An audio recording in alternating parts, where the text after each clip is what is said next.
Hello and welcome. There is so much to learn about when it comes to merchandising potatoes, like assortment, incrementality, storage, and handling.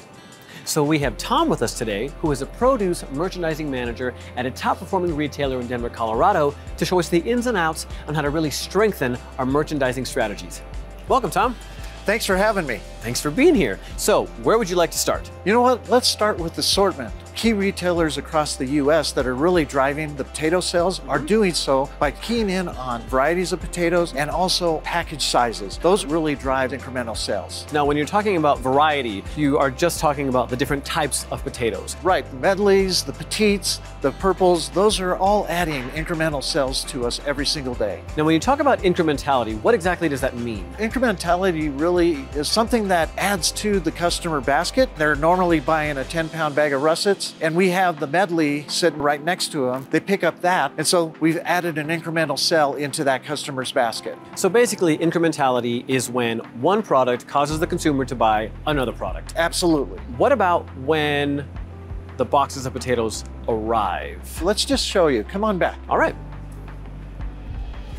So I've always been told that you should keep potatoes in a cool, dark place, yeah? Absolutely, that is indeed the case.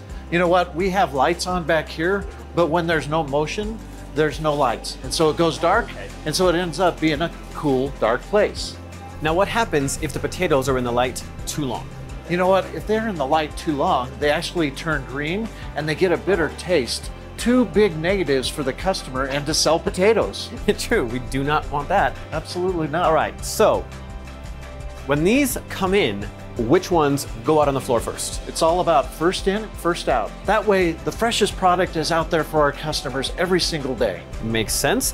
What about ventilation? Is that important? Ventilation is critical because that's what keeps the product fresh. Perforated plastic or paper are the two methods to make sure they're ventilated and to not have that situation where they get damp. Humidity. What can you do to add a little bit to the air? Because I've heard that they need a little bit. They do definitely need humidity. Mopping the floor behind the potatoes, that adds a little moisture into the air and in the storage area. And this might be a strange question, but can you get the potatoes dirty? No, we don't want them to be dirty when they're out on display for our customers. We want our customers to get clean product that doesn't have any of the breakdown that would happen when you have them sitting in a dirty storage area. So then should you wash the potatoes before you put them out? No, you really never want to wash the potatoes. When you add moisture to that potato, it will cause them to break down much quicker.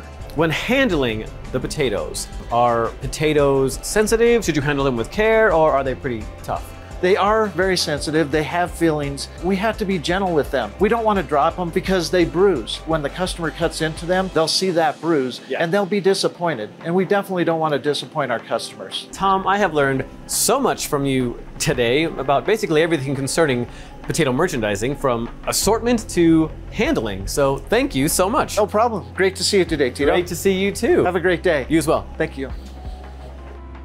So, we've shared a lot of information with you today about merchandising best practices. We hope you found it helpful, but more importantly, we hope you take what you've learned and put it to good use in your own stores. Thanks for watching. Here's to great sales.